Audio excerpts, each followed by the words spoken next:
you are also delivering fantastic content. Talk about the show you guys did.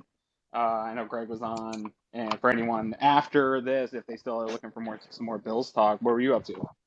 Yeah, last night was fun. It was so we had Josh Furlong, who is the beat reporter for the University of Utah Utes. He also works for KSL News out of Utah. And we talked about Dalton Kincaid. He gave some really nice insight on Dalton, um, what to expect, what he believes. I spoke to him about, the thought about how Dawson was already here and what he thought about Dalton coming in. And it's some really good stuff. I would definitely check that out. And then Greg and myself, which Greg is excited to see your reaction, Aaron. I created a schedule creator thing on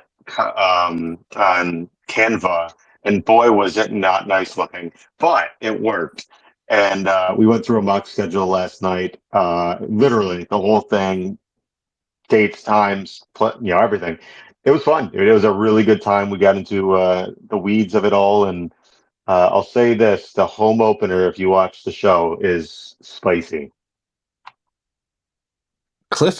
I Cliffhangers. have not had a chance yet to catch it, but I definitely am gonna go catch it over on YouTube. I like to catch up on all of our stuff.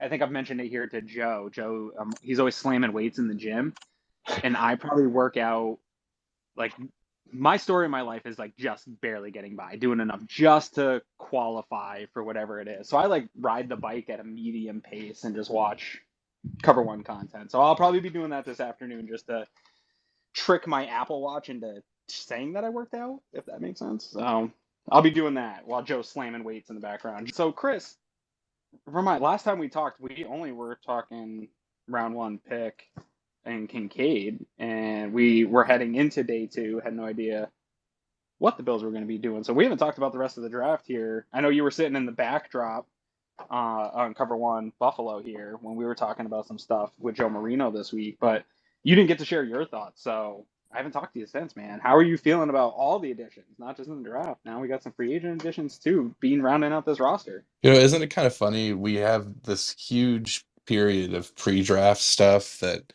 just seems to stretch on and on and on, and there's so much content, and the draft happens, and we're 1 week past the draft, and it already feels like, all right, we're done. Let's move on to, schedule release and start getting ready for like mini camps and that sort of stuff. That's just an interesting wrinkle to me about the whole off-season timeline here, but.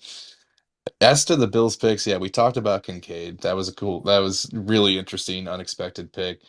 Um, O'Cyrus Torrence, I mean, there was only one player who was mocked to the Bills more, and that's Bijan Robinson.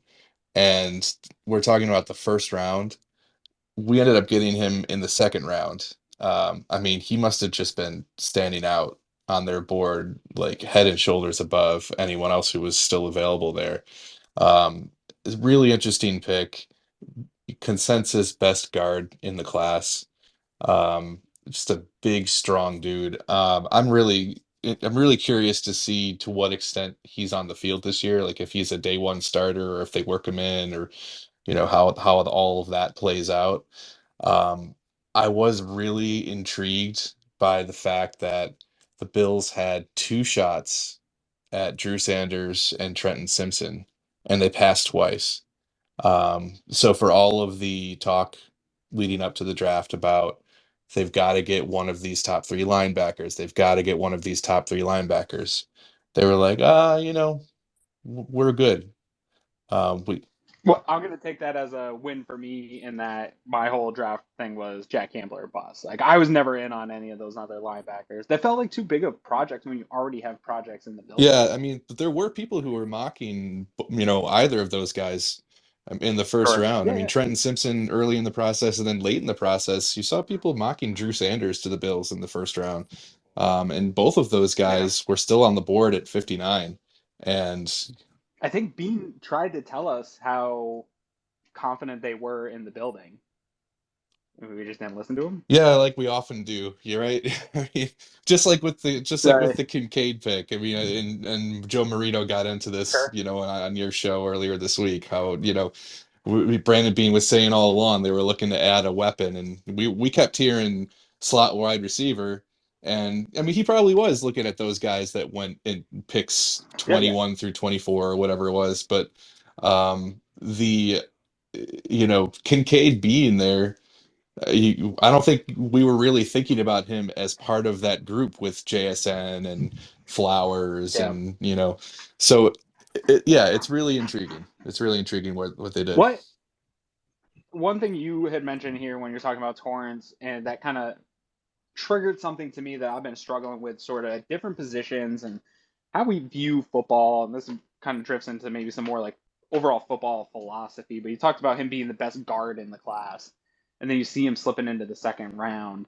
And these things don't all add up to me, because then we also hear about from the smartest minds in football and from quarterbacks directly that interior pressure is the uh, hardest form of pressure to deal with, and the league doesn't seem to match up with that in terms of values tending really overall, because it still edges the premium position. Everybody wants edge pressure, which Von Miller shows that works, all that stuff works. But if interior pressure really matters as much as everybody says it does, I feel like the values on top interior offensive linemen should be higher than they are league wide, because there's not a lot of good ones in the league, and it just seems like those things don't always match up. Or this idea that like slot position is somehow relegated wide receiver still. I think there's a lot of like these old ideas about nickel and slot and these different types of positions. Can a tight end be a wide receiver? Like, we just get trapped into these ideas that interior offensive lineman is somehow not as valuable, even though interior pressure is the worst. These things don't make sense to me. Does anybody else make sense of this stuff? Everybody's like, Aaron, you're wacky. Stop it. I was giving someone Go else a chance to jump in. Joe, do you want to take that one?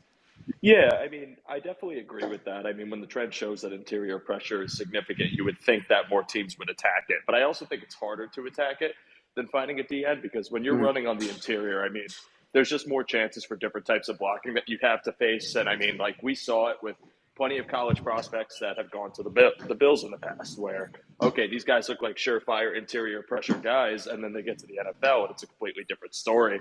And I think more of the fact that teams don't really follow the trend is because it's more, I don't want to say an anomaly because that's not the right word, but I think you have a lower probability of finding like a really disruptive interior D lineman than you would an edge rusher. And maybe that has to do with the fact that maybe interior pressure around the league is better, that or interior protection is better. Sometimes I feel like the talent pool drifts towards the more premium positions based on the market. And so, like, you see super talented players want to play positions. That's where you're seeing way more freaky athletes playing quarterback than ever before, where those people just used to become wide receivers and running backs at their schools. So is some of that involved? Because you've got some of these dudes that are a little bit tweeners in between that can move around. And if you have the option to play edge and get your weight down, it's much more financially viable to you to become a better edge than it is to be a middling three tech. Yeah, that's a great point, and I think that's something that like should be discussed more when you talk about positions, people coming into college and trying to figure out what they want to do. Obviously, you want to go where the money is, right? Like someone could be a good corner or a good safety or even a good linebacker, and they're going to take probably the position that one they're good at, but also the one that's going to pay them the most. And when you have these D linemen, left tackle, right tackles, probably the biggest discrepancy. And again, I feel like we devalue the idea that the right side is somehow less because right-handed quarterbacks, but you can move, these edges move around now. Like, I feel like the value is more similar than people think. well, and also I think the one thing that's interesting though in this, guys, and I don't mean to hop in real quick, is that when you talk about which one's going to bring you the most money, you look at the marketplace right now and which has more guys sitting there not getting paid. I think people are finding out that finding a quality defensive tackle is a lot harder than finding a reasonable defensive end. But we're talking the high end of these markets too, a little bit. I agree that I don't think there's as many 300-pound dudes that can play at a quality level. And so that's why that market dries up maybe a little bit more, where nowadays too, that market's all 30 plus quality level players outside of Yannick. Or is he's got to be hovering right around 30 now too, but it's all like 34-year-olds who have just in the new modern NFL been able to stay in shape and maybe play a little bit less snaps and just utilize their pass moves and stuff like that. But I think that's why the market's a little different at edge as well right now. Yeah, Aaron, I was going to add to your original question. I think it's supply and demand as to why, let's say, an interior offensive lineman isn't paid as much. I think you can find more players to play guard than you would to be able to play tackle. Just basic, if we start just doing a head count, right? Whether it's in the draft or actually on an NFL roster, there's more players that can play guard. So therefore, they won't make as much as a tackle just because they're competing with more people. And I would say the same thing about the defensive tackle and the edge is that there's just fewer people that can rush the passer from the edge. I believe that's why they're paid more. I mean, it's definitely a position of importance, but there's also fewer people that can do it than play on the inside. I don't know if that's true or not, but maybe. I would have to see some of the numbers. There's 3 positions on the interior offensive line that also kind of dilutes the talent pool. And to me, I have to go look at the league. I know right tackle really suffers throughout the league. I think like we're really concerned about Spencer Brown, but I think if you look at the quality of right tackle league wide, there's not a lot of good ones. But interior offensive line is the same way. I don't feel like there's like a robust amount of good interior offensive linemen out in the market.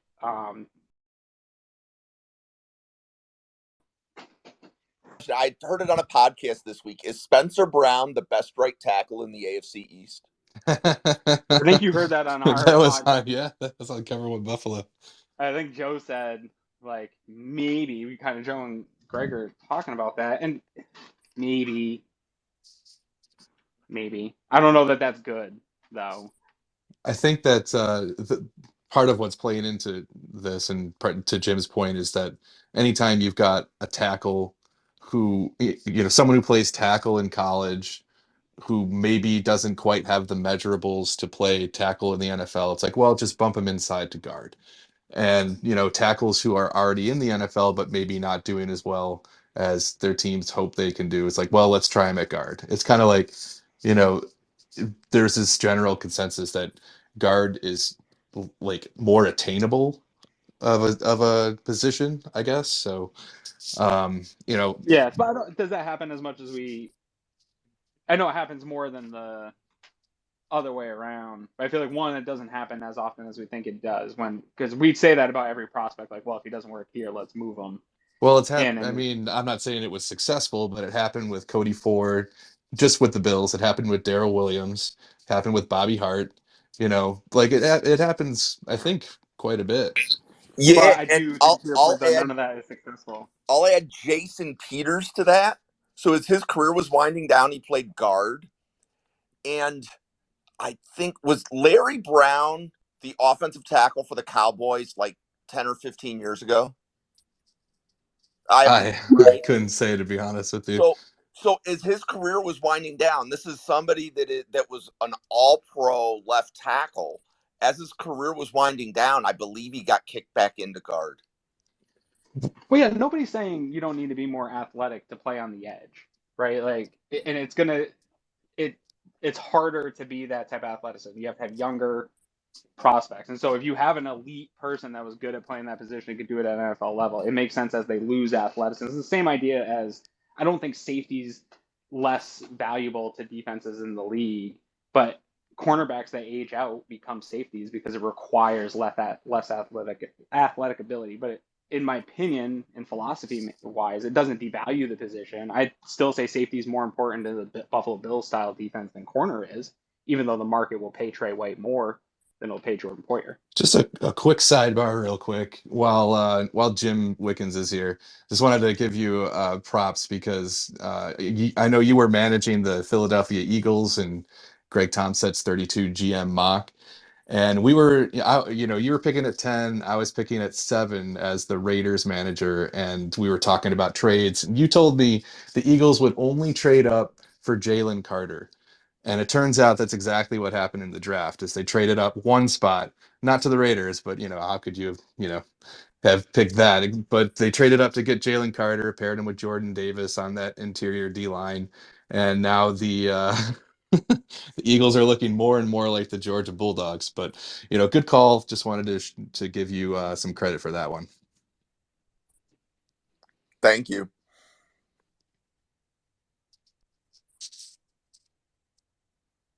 Anyways, way to kill the buzz. No, I'm just kidding. Good job on picking that. So one thing, and we didn't really get to do a lot of conversation about this on the Cover One Buffalo podcast, because we really kind of were breezing through the remainder of the picks once we got past. We talked about Dorian Williams, which we can talk about, and maybe Joe wants to talk about that the most since he's changed his Dorian name. Williams. The Dorian Williams. How do you pronounce that, Joe? Dorian Williams or Joey? That's an open-ended question. I leave it to interpretation. Joe Arian. Okay, maybe not. Let's not. No, so for Dorian Williams, as far as my thoughts on the pick, it was not a head scratcher because I understand why they took linebacker. And I said this on my show last week. Like, the position was something we all thought they needed. We were unsure about the room going into the draft, going into free agency, really, especially after Tremaine leaves.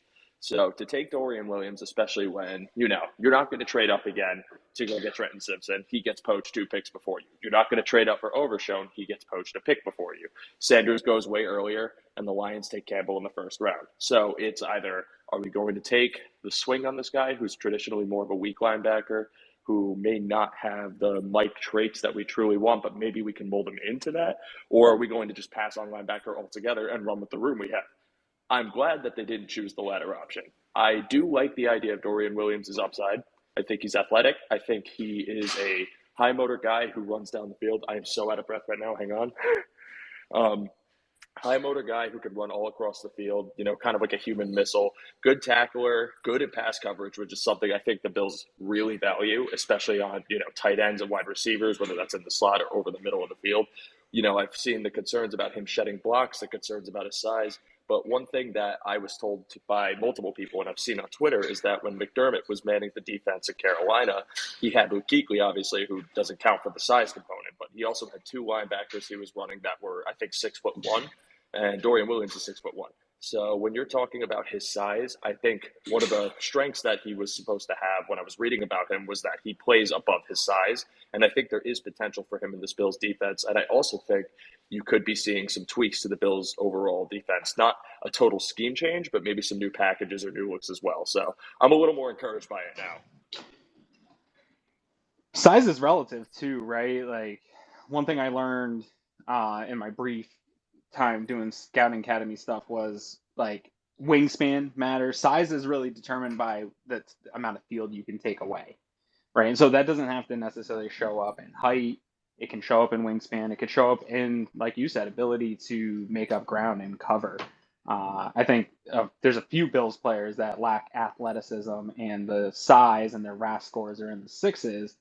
But when you watch them on film, the amount of field that they limit and take away with their range and their understanding and stuff makes them that kind of concept that, hey, this guy plays bigger than he is, isn't always, hey, he hits harder than a guy for his size. Sometimes playing bigger than you are is limiting the amount of field that people can get to. Yeah, and again, like, we were spoiled because when we watched Tremaine Edmunds for all this time, he was able to do that, and he had the size, but he also had the length. And when you watched a lot of passes, or at least attempts that went to the middle of the field, you could see where Edmunds was valuable, right? Because the way he was able to get his arms up and disrupt, the trajectory of a pass. I think one of the best examples of it is that Tennessee game, because I think he was directly responsible for an interception, if I recall. So, yeah, you can have that, whether that's someone that's big or someone that plays big. And I know Williams' strength, one of them is that he plays big. So if he's able to kind of replicate that in the NFL, I'm excited to see where it could go. I also think when you introduce someone like Taylor Rapp to this defense, you almost get the idea that Taylor Rapp can kind of play like this hybrid linebacker safety position, maybe take some of the coverage responsibility away from Dorian Williams, and you could keep Williams up top or closer to the line of scrimmage and see what he could do there. So I think, the pick was definitely something that I saw as, okay, let's hope this develops well. Give it like a B to B minus range. But I think people were also demonizing the choice to take him, and I just don't agree with that. I think you got to give the kid a chance to maybe learn this game, see what he can do. And if he ends up being a good special teamer and a backup to Milano, I know it was a third round pick, but I'll live with that, to be honest with you, because at the same time, I don't think anyone in this fan base wants to see a special teams drop off.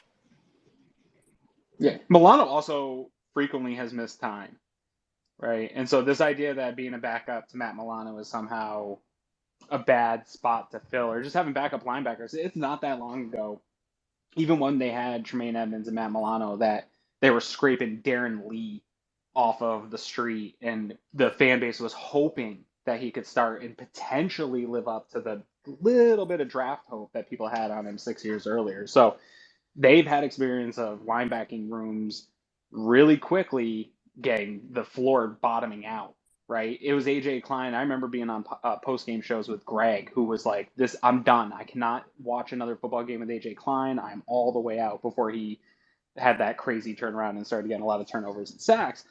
But that's how bad that linebacker position got. And it was just because of a couple injuries, and it really only lasted a few weeks. And so I think there's probably some still scar tissue and trauma there on the coaching staff and front office, where people are kind of saying the same thing with this Bernard pick, where if Dorian Williams hits and he is the middle linebacker, then somehow that's the Bernard pick is a bust, and that's bad. But if Bernard is your backup, kind of mirroring hybrid linebacker, you have depth, and it's 2 third-round picks where you have depth at a position that if you get hurt, you don't want to be scraping guys off street free agency again. So I hate this whole idea that people seem to be setting up that one of this is a failure. Something at the middle linebacker position is going to be a failure if one of them doesn't become a starter. Then the other one's definitely. I think people also have expectations that are way too high for these late third round picks that, I think that it gets skewed a little bit by the fact that we've traded away the fourth round picks both years. So it's like that third round pick maybe feels like you're more in the top tier because there's that big gap between the 2 picks in the third and the fifth. I don't know. It's something psychological is going on there because a late third round pick is not supposed to be an instant starter or anything. And again, if you think about it, McDermott's at the helm now. It's not Frazier anymore. So you might be seeing an overall change in approach to the defense where not the nickel changing, but how they run the nickel and the changes to how aggressive they are on defense. If you're going to think about that, then think about the guys they've drafted, because both of those guys are attack-minded guys. Bernard's specialty coming out of Baylor was being kind of like a missile, like a pass rush expert, a pass rush expert for a linebacker. So if you're talking about more loaded fronts, more blitz packages, maybe the answer for these draft picks isn't the fact that they could just cover, but maybe they're just good attacking linebackers, and this team's going to switch to kind of be a more pressuring defense where we're trying to get opposing offenses to play into our coverage, which is really our strength. So we'll see about it. Yeah, and this is something that we've actually been talking about in this space for a while. The idea that at the second level of the defense, you could start to see them try to disguise things more along the lines of what they do with the safeties, and have those two linebackers be more interchangeable, and have their roles shifting from play to play or series to series, or just giving more multiplicity that offenses have to deal with. Make the quarterback take an extra half second to figure out what's going on post snap. There's a lot that we're going to learn about this defense in the first few weeks of the regular season. But I think that a lot of what people are starting to guess now, especially post draft, is that there are changes coming, and I'll be curious to see it on the field for sure. There's an interesting. We're going to get Chris M in here. Chris, I don't know, Kepner. Well, I'm making this point. If you can get Chris request in here. You're kind of talking about this and the defense, and one thing I keep seeing, and a term that keeps coming up from Eric Turner, is this idea of mirroring the defense. I think that at least in personnel wise, they've given themselves the ability to where, if you split the defense in half, you could mirror itself. And that's sort of been a bit of a weakness to this defense in the past, is where if you cut it down the middle, you would have really high-end quarterback and cornerback and Trey White on one side who could do multiple things, play multiple styles of defense. But then you had Dane Jackson or Levi Wallace, who was real specific to a certain style of defense. And so you were playing split coverages, right? You only had the mirroring at safety position. You had a long, lanky linebacker in Tremaine Edmunds, who was really athletic, but different type of athlete than a Matt Milano, do different things. Ed Oliver, although I still think he's going to be a big role in this defense, but very different than the other interior lineman. Now you got Poona Ford, so you could do a DeQuan Jones, Poona Ford, and obviously Vaughn when he's back. Nobody matches him on that side of the defense. But it seems like if you split this defense now, right down the middle, you have Kyrie on with a Trey. You have similar build athletic linebackers mirroring each other. Taylor Rapp and Taron Johnson mirroring that nickel position. It just seems like they could put defenses out there that there's no longer, okay, well, we'll just go to this other side because they can't do what they want on that side of the ball. Yep. So, Aaron, I'm glad that you brought that up because as I watch non-Bills coverage, right, where they're talking about schemes and things, that mirroring concept feels common against Bills opponents. Like, I don't know what the stats are of how many teams that run it, but there's a lot of analysts at, let's say, Bootleg Football or NFL Stock Exchange, where that's what they talk about, where you don't necessarily need a traditional middle linebacker. You're better off mirroring and not giving a single player sideline to sideline responsibility. So if there's any, let's say, film room type data to like support that, is like what the rest of the league is doing and like what advantages or disadvantages it has. I would be very interested in seeing a more technical discussion. And Aaron, I know we got Chris M in here too. I just wanted to point out Buffalo Bills Reddit has been waiting to speak for a bit too. Let's go Bills Reddit first. You're up. What up? Good morning. Sorry. Hey guys, no, that's no problem. I just wanted to throw my thoughts in to the tackle versus guard conversation that was going on earlier. So maybe we can get back into that when we talk about Brockers later on. I don't really mind waiting.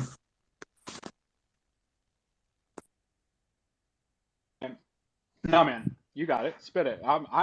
Chris distracted from me. I wanted to keep going on that for an hour.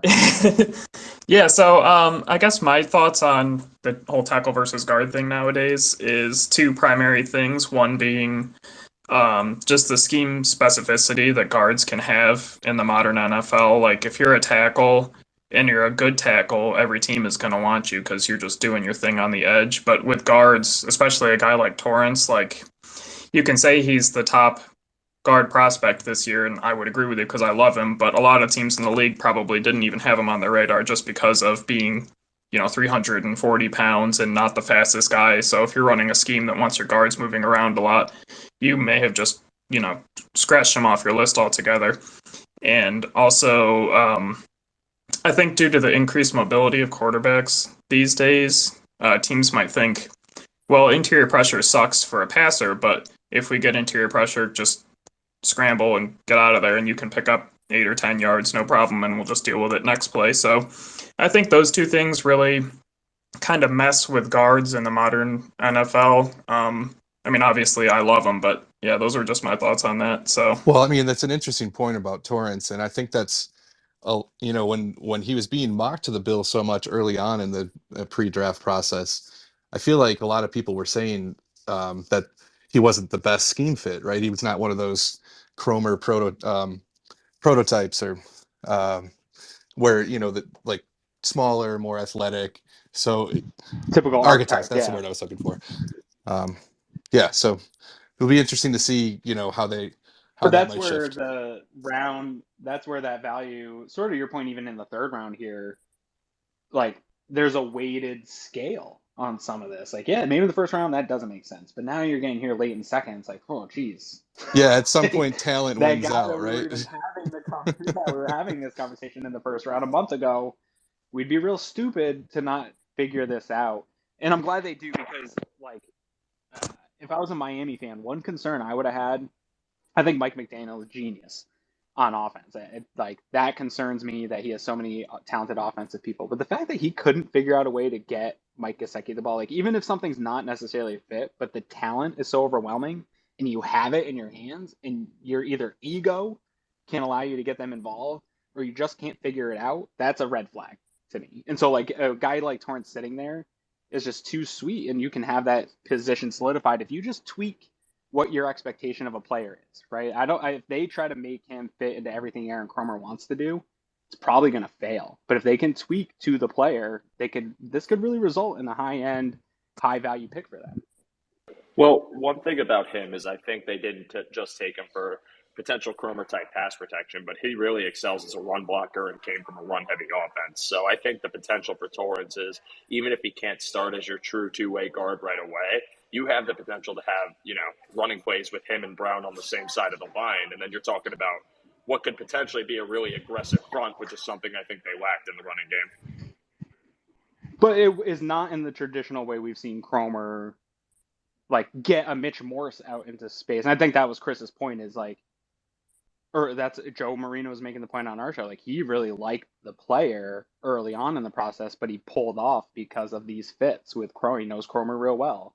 Worked with Kromer's daughter. Like, knows Eric's the same way. Like, knows the archetype. And so they're gonna have to change some of their expectations. I think they don't want to make him do the type of things that you're trying to get more athletic, lighter guards that they've done in the past. But right? It means you might also be able to gonna add wrinkles that you didn't have before because you didn't have that type of player. Sure. Yeah, he doesn't fit the traditional Kromer type. I didn't think they'd pick him, which is why I was like kind of stunned when they did, but they did. And I think for me, that just indicates that, one, you definitely still had value for this guy. And the fact that he fell to your lap at 59 just proved that, like, okay, how can we pass up on this? There's too much upside there to ignore. Whether he's our type or not, we're going to figure out a way to use him. And if it's playing to his strengths or not is to be seen. But I would hope that they just let this guy do what he does best in the offense this year. I'm going to hope that it is, hey, let's put our egos and personal philosophies out of the way and figure out how to make a good player. Yeah, dude, if they like, I think if they bring him in, they're like, hey, you got to lose 30 pounds or something, I'm going to just lose my mind. Like, I mean, teams do this stuff all the time, though. I think that's one of the biggest problems in the NFL and in coaching staffs. And I'm Sean McDermott and Brandon Beane say all the right things and self-scouting and all that. But a lot of people don't let their ego go aside and try. Like, the fact that McDaniel couldn't figure out how to use Gesicki, huge red flag. That's ego getting in the way of, you have a good football player and you're not using them. That's silly. I don't know. Yeah, and Aaron, to your point, Bruce Arians needs credit for getting Gronkowski involved, because my understanding is Arians' offense didn't use a tight end either, but yet the Bucs signed Gronkowski, right? You got to find a way, man. You got to get past your preconceived ideas and get good players involved in your football team. Chris M., you've been sitting, hanging out, waiting. Appreciate you always being here. What's happening? Not much. Good morning, guys. I just think going back to the middle linebacker thing, I think, and you guys may have touched on this before I started listening, but I think one thing a lot of people, it's kind of like the conversation with Josh Allen. Like, what are we going to do for a backup quarterback? We need someone that can run. Guys that can do what Josh Allen can do, they don't exist. So you just kind of pick the best and the most affordable backup quarterback you can find, and then you roll with it. And that's kind of my same thought when it comes to replacing Tremaine Edmunds. Edmunds is like, a lot of people like, oh, all these linebackers are too short. None of them are going to replace Edmunds. Yeah, not many people are going to replace Edmunds. And I think that's one thing some people need to remember is Edmunds was an anomaly. That guy, his length, his height, and his athleticism at his size was just, it's not replaceable. So I think, they drafted a couple shorter linebackers the past 2 years. And I think it's just kind of, you got to roll with who you have. You can't, and I think that's where we'll see that the scheme change is they're going to roll with the guys that they have, the guys that they could find in the draft at the spots that they were drafting. And it's kind of, we need to forget about the whole who can do what Edmunds can do. Is kind of like who's going to be the next, who can do what they're going to switch towards to.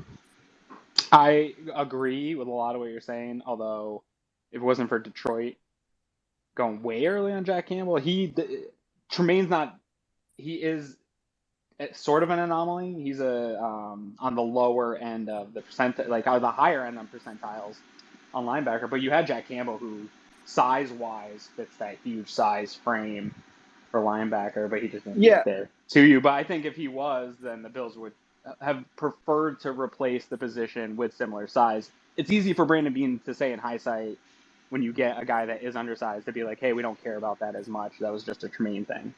No, I'll definitely agree with that. And yeah, I was hopeful for Jack Campbell. I was excited. I was like, okay, this guy looks like he can do what Edmunds can do, but that was pretty much it. And maybe it's just poor timing that that this linebacker draft came around at the same time that Edmunds went away and got the big paycheck, and congrats to him. But maybe it's just terrible timing. I don't know what next year's class looks like. Maybe there's 2-3 guys that are 6'2", 6'3", or higher with the wingspan and the athleticism. I don't know, but I think it's just maybe also it could be a combination of the timing and just the lack of availability of that size in this draft. And people got to be careful chasing the measurables too, because the Bills did have a quarterback that matched the size of Josh Allen and some of the athleticism in Davis Webb, but it still wasn't good. Like you can have an athletic profile, but still Mitch Trubisky would be a better option, right? Tyree Jackson too, right? He's athletic, had a big arm, taller guy, and is he still a tight end? Is he still? I think he signed with the Eagles again, right?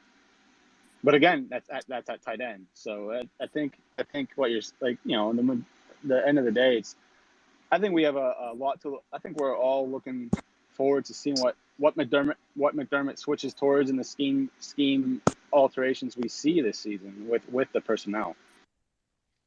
I also think that a lot of things that people have been criticizing Bernard and Williams for, like being not good at shedding blocks, not really thumpers in the run game, are things that we were criticizing Tremaine Edmunds for the first 4 years of his career. So I think once you get past the on-paper differences, it's not necessarily that radical of a change because there's still guys with sideline-to-sideline speed, primarily coverage guys, which is really where Tremaine Edmunds made a name for himself. He wasn't necessarily like a downhill linebacker. Yeah, that's true. And I'll just squeeze this in real quick, Chris, and then I'll continue listening. But someone brought it up to me on Twitter. Is Dorian Williams' wingspan, and so he may not have the height, but he's got that range, which 6'8" wingspan is crazy to me to think of. So I think that's just not every guy has the height, but wingspans can vary differently. I think Poona Ford, Williams, and Shorter all have the same wingspan, and we see the major variance in their heights. So I think it's pretty interesting. Yeah, and I just wanted to add that I don't think that it's a case of like, we needed a linebacker this year, Tremaine's leaving, oh darn, it's a bad linebacker class. Like I feel like they probably know what's coming up in the college ranks, like at least a draft class ahead. I mean, and they plan ahead, right? You see the Bills drafting players for need like a year in advance in a lot of cases, when they draft for need, of course. But so I mean, I think that there was more thought behind the Bernard pick than people give them credit for, and it's the same thing with Williams. I just, until these guys have had a chance, and by these guys, I'm including McDermott and the rest of the coaching staff, to show us what's going to be on the field. I just think there's way too much rush to judgment on these picks, and any animosity you have, if you must express it, like it should be towards the staff, right? Not the players, because the players don't have a choice where they get drafted. So that's just something that I think people should keep in mind. I have not seen anyone with animosity towards the players, but I don't see everything.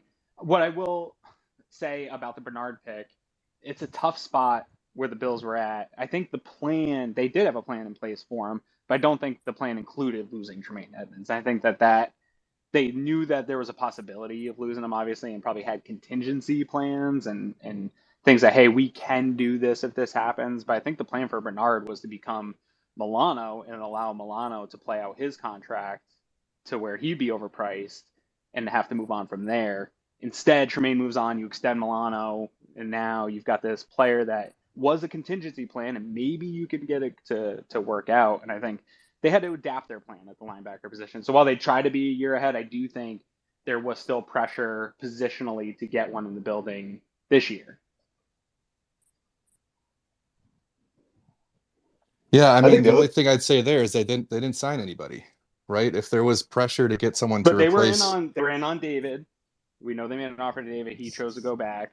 They've been in on guys, and then they drafted one in the third round. And I'm not gonna like, yes, it's late third round, but still a third round they pick. they clearly saw interior O line as a bigger need than middle linebacker, which, I mean, obviously, I think a lot of But we people just said would they took agree with that, Torrance. but what's We that? just they took Torrance just because the No, value. I'm talking about free agency.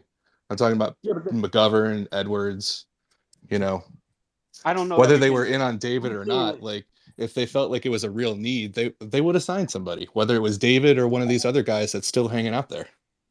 I don't think that we can conflate their ability to sign more guys at one position with the interest in signing guys at another.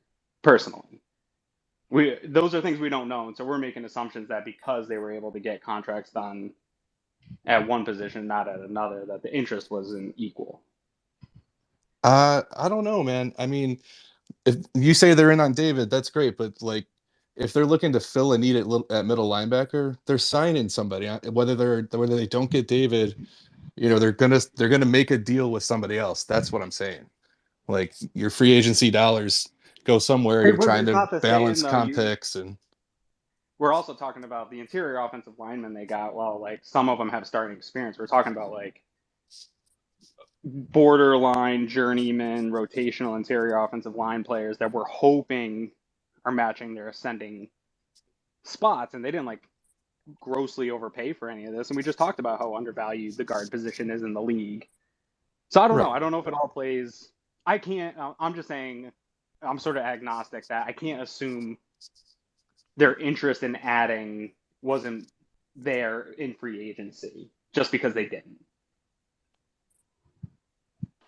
Well, it's hard to say too because I mean, look at the linebacker room now. When you look at some of Beaton's comments after Tremaine Edmunds left on the pod he was on recently, I think it was with Chris Long, if I'm not mistaken, and he mentioned something about how they were trying to kind of get away from that style. Again, I'm paraphrasing, so please correct me if I have it wrong, but the indication, at least the general impression I got from him, was that they seem to be wanting to make some sort of transition in how they use their linebackers in their defense, and whether that's again from the idea that they're going into free agency and Edmonds could potentially walk, or maybe this is a result of, okay, we didn't get any linebackers that we were interested in. We couldn't do it. Maybe we couldn't afford it, or maybe we just got beat out by another team.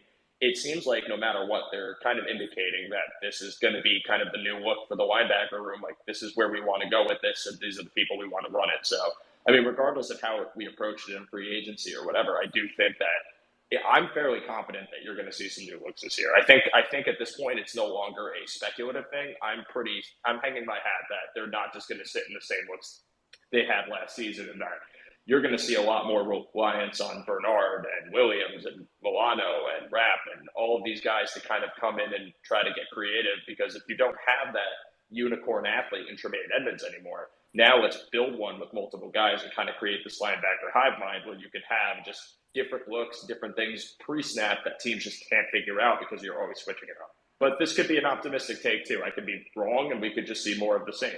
Who's to say? But I don't know. I think some of the comments I've seen have given me a pretty strong indication that we're making that transition. So hopefully. I don't think there's an argument over if the Bills are changing stuff in their scheme. They've literally told us so. The only thing Chris and I think are arguing is, it's easy. Is it Brandon Beane is saying a lot of the things in hindsight, and I think it's easy in hindsight when Jack Campbell goes 18 and you don't replace that type of athleticism to say this is the transition we're making. Like, yeah, of course you are. You can't play. You literally can't play the same style anymore, and that's okay. And I think McDermott has played with guys that aren't Tremaine Edmunds before, so I'm not saying it's a bad thing. I'm just saying we can't assume that they weren't out to replace the floor to be a little bit higher going into the year. I just don't know that that's true. I can't say either way. I mean, and my point is the same thing that I was saying before the draft. If they felt like having a traditional middle linebacker or having some sort of a floor insurance at linebacker was really important, they would have signed somebody before the draft. It's just the way they operate. They sign players in free agency to address needs, so they don't have to worry about Jack Campbell getting taken at 18th overall. You know, I mean, I just don't think that they saw it as the need that everybody else did. I kind of agree with that too, because I mean, we're never going to truly know who they were actually interested in. The only recount I have, and I don't know if you guys know it anymore, was Levante David apparently said the Bills contacted him, but I don't think it ever manifested or went into anything further than that. It was just like a check-in kind of thing. So, I mean, maybe they were doing their due diligence just because, you know, there were some pretty solid linebackers on the market. Let's see if we can pull any. But if they really were as simple as just contacting someone, not really expressing like or putting an offer out there, and that's where it ended.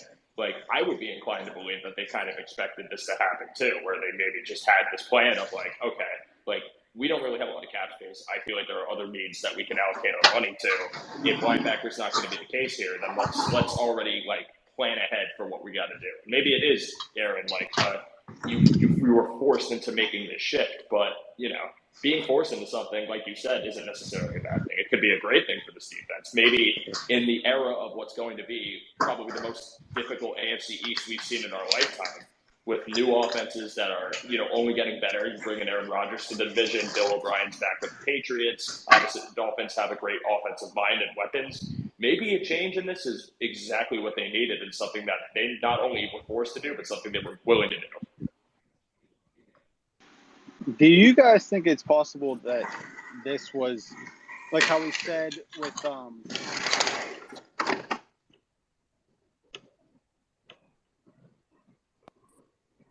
they could have picked up Bernard with the idea of replacing Milano? Maybe they thought, hey, Edmunds, if he has a good year next year, he's going to price himself out, and so it was kind of a scheme change or scheme look change, personnel different change, with the possibility that Edmunds has gone and it's going to be hard to find someone to replace that. Eric Turner alluded to that right after the Bernard pick, and we saw it play out in preseason with him getting middle linebacker snaps. So I don't think that it was. I think that they had some multiple ideas with Bernard, and I don't think Brandon Beane was blindsided by the idea that Tremaine Edmunds could potentially leave if he played well, right? Like, I think they had contingencies. Yeah, Milano has said in interviews that Bernard has been trained at all three linebacker positions, and that he's good at all three. I mean, I know that's a player talking about another player. They're gonna say positive things, but that means something to me. I mean, and it's typical, I think, of what they like to do with their players is train them up to be versatile. Yeah, it shows that they're trying to get him experience there and see how he does. Yeah, a lot of what's going to matter is in this conversation is once we might not even see it this preseason, is going to be not just the changes in the fronts and how they line up, but what are the responsibilities of guys in terms of they put a lot on Tremaine Edmunds' shoulders, and I don't know that it always showed up. It definitely didn't always show up on the stat sheet. It didn't always show up on the broadcast. Eric Turner tried to show some of the different types of run responsibilities they required out of him because of his unicorn ability that other middle linebackers around the league didn't have. So it's going to be interesting to see where are they putting those responsibilities, who's responsible for what in the run game, how much they even care about the run game going forward here, because I know they're a very analytical team.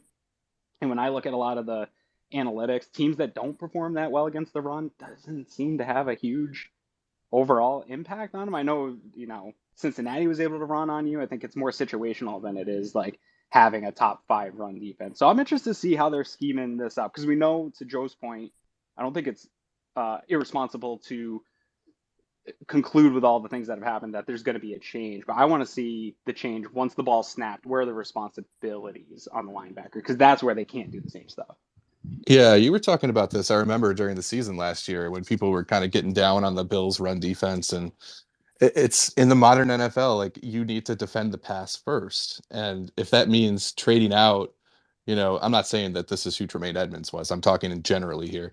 If that means trading out a more traditional thumper of a linebacker who can stack and shed, and bringing in someone who's better at, pattern matching and coverage and recognizing, uh, play recognition, like that sort of thing. I mean, that signals to me that, like, being more in line with where the league is going.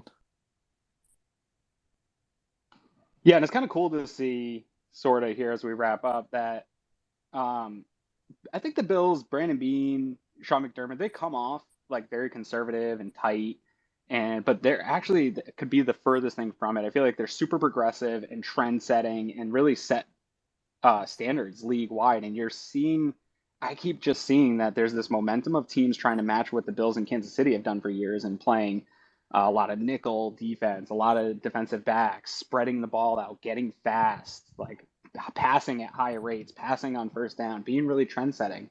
Now defenses are starting to try to mimic that and match that. And then the Bills go and draft a tight end to play slot, and they bring in a Latavius Murray, and they get super big at guard. And it's like, it just seems like they're still staying that step ahead in the counterpunch of the football philosophy of the league. Because when everybody gets small, the best way to combat that is, hey, okay, let's go big. Like make them play back to us and build their roster back to us. I just absolutely love that type of stuff, and I think they don't get enough credit for being as progressive as they are because they come off so conservative. Yeah, that's something that people have talked about with Belichick in the past. Go ahead, Chris. No, I was going to say I've heard might be Joe Marino, maybe some of you guys on Cover One, but somebody mentioned that this week that McDermott and once they came to Buffalo, they went nickel heavy, and then that's kind of became the trend, and then the Bills are kind of like seeing, okay, this is how we're getting beat. People like Kelsey and bigger formations that they're going to like, okay, everyone's going nickel heavy. Now our turn to change again with our offense, and like you said, with like Aaron just said, with picking up Kincaid, it's okay. Now we're gonna go bigger and find that bigger slot option, and we're gonna combat the smaller formations. So I agree, Aaron. Whoever else brought it up, and Aaron, you just brought it up. It's very valid to say, hey, the Bills are kind of becoming quote unquote trendsetters within the NFL of how they're using their personnel. And I'd say KC probably still takes the cake, right? Because some of this too is that conversation of fans saying we need to mimic what they do, and I think a lot of people associate that to screen games and crosser routes with small shifty guys, but actually a lot of the trend setting that KC's done is playing 12 personnel and doing it with success and getting Travis Kelce in space against players and eating up the middle of the field. And while the Bills are still trend setting in terms of the whole league, I still think Kansas City's probably and that's why they're better, and that's why they're proving to be better year over year so far. But Bills are right there, and fans should be happy by that. Yeah, it's tough. The KC comparison is tough because you're talking about, one of the best ever offensive minds in Andy Reid, and you're talking about one, an all-time talent at quarterback and tight end. That And trifecta. Spagnola's no joke on their defense. Like, he doesn't always have the most talented players, but he's a great game planner. True. Anyways, we are coming up on the final roll call here. Chris, I know that because of me talking shit to Dave in the Cover One Slack channel, you guys have some stuff going on tonight on Playback. Yeah, it's all your fault. Yeah. We're doing the Cover One watch party on Playback tonight. We're doing a Star Wars edition in honor of Star Wars Day. I know we're a day late, but it's Friday. That's going to be at 8:00 tonight. We're going to run through some of our favorite Star Wars clips, just have a general discussion about the franchise. Yeah, it's going to be fun. We actually, Glenn Goodberry is going to jump in with us. Cool. Kyle Salagi and David Fox from the Cover One Roundup are going to be co-hosting that. And it's going to be a lot of fun. It's at playback.tv/cover1, 8:00 tonight. Love it. I might pop in. You should. Because I feel like you guys are all going to be nice about Star Wars, and somebody needs to come in and tell you guys that it's not that cool. No, I think that would be extremely entertaining to, come in and have just, I know that you like Star Wars, but that you want to you're like as in most things, pump the brakes on Star Wars. Let's temper it doesn't need its own day. There's other things that are just as good that could have its whole own day. Let's chill It's out. We could maybe I'll hop in to talk about it tonight or this evening on your drive home or where we're going. I will be on with Bulldog and I think Nate Geary around 6 o'clock. So if you're out driving, tune in WGR. Show them some support for having us on. They're always good to us here at Cover One and bringing us on. Dorian, you've got a show coming up here this week. I just made your graphic for it. If you want to talk about that, and then we can wrap up and get out of here. Yes, sir. So tomorrow at noon this week, not 11, but at noon, I'm going to be hosting my weekly show, Under Review. I will be having our own Cover One Mike Bunt on, and I will also be having special guest Matt Perino joining us to talk about really this past week and how the Bills did, not only in the draft, but in free agency and in life as well, since the new stadium has also been announced is going to be continuing. So tomorrow at noon, I hope to see all your beautiful faces in the chat room. Listen to us live. Also, I finally got a new microphone. It is no longer computer audio. I somehow ripped out the port on my last one, and I upgraded to a better one. I'm going to sound pretty damn good. You should come check it out. Fantastic. I love Joe it. doing a CrossFit with his tech over Right. there. I somehow, I don't even know how I did it. I ripped out the wire to, just put it away, and I yanked out the port. So, caveman strength, I guess, but not proud of it. That. Well, anyways, guys, I got to get out of here. I got to get my kid. It's Friday. The weather is nice, at least looking like it's going to be here in the Northeast for the weekend. And because of that, I hope you guys, whoever's out there that hasn't had nice weather, I hope you get out and enjoy some of it and have a great weekend. And then we will be back here next week I don't even know what we're going to talk about anymore, but we will keep doing this until summer vacation. So I think it's like schedule. 6 more Doesn't of the these. schedule come out next Thursday? Is it? That I it don't does. remember our schedule release. But yes, we can talk about that. Just throw it, whatever. Tell me when the games are. Let's talk about Aaron's golf game. Are you getting out this Talk weekend? about some golf game. You know what? I might get out this weekend. We'll see. It might be hard to get out as a single, so I'm gonna have to call up Nate Geary and see if we can't get a game going. But Nate had some anyways, spicy guys, takes about Miami on the Rock Pile report. Yeah. So You get him funny. drinking with Drew. There's nothing good's gonna come of that. All right, guys. Appreciate everybody. Make sure you're subscribed to everywhere Cover One is. We appreciate all of you. Love the support. If you're just hopping in here and didn't get to listen, this will be recorded so you can listen back to it. It will be up on YouTube at some point. We appreciate all you guys coming in, sharing thoughts. Everybody that just came in to listen, love all you guys, and go Bills. Go Bills. Thanks, guys. Go Bills. Go Bills.